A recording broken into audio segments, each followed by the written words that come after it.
सहस्रकोटि युगधारिणे नमः।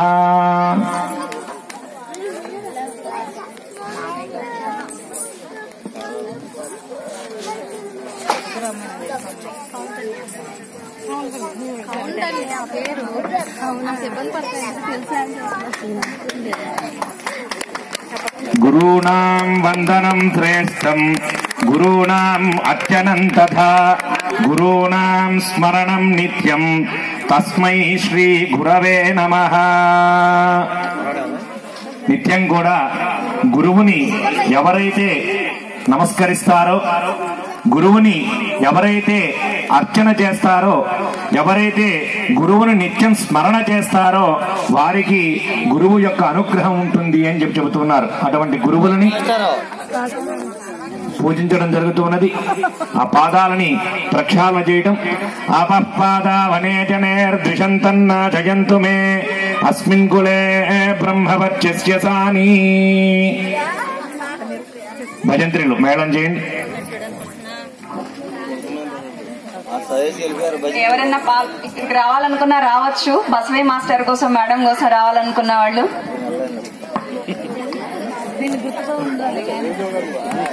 ప్లీజ్ రండి. బసవే మాస్టర్ దగ్గర చదువుకుని అనిత గారు రండి. బసవే మాస్టర్ స్టూడెంట్స్ రండి, ప్లీజ్ రండి.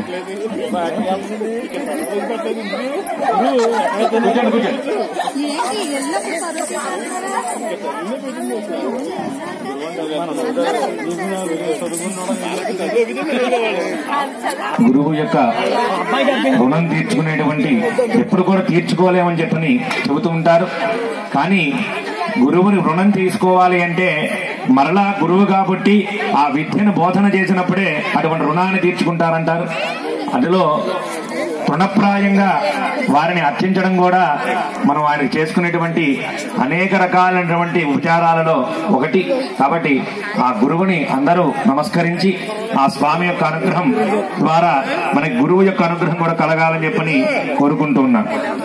అఖండ మండలాకారం వ్యాప్తం ఏన చరాచరం తత్పదం దర్హితం ఏన తస్మై శ్రీ గురవే నమః. ఈ భూమండలమంతా కూడా వ్యాప్తి చెందినటువంటి చరాచర సృష్టినంతటినీ నడిపేటువంటి వాడు పరమేశ్వరుడు. అటువంటి పరమేశ్వరుణ్ణి గురువుగా పొందినటువంటి అందరికీ కూడా ఆ గురువు యొక్క అనుగ్రహం కలగాలని చెప్పని కోరుకుంటూ, నా గురోరధికం తత్వం నా గురోరధికం తవః తత్వజ్ఞానాత్ పరం నాస్తి తస్మై శ్రీ గురవే నమః. ఆ యొక్క గురువుని మించినటువంటి దైవం లేదు అని చెప్పారు. మొదటగా గురువే పరమదైవంగా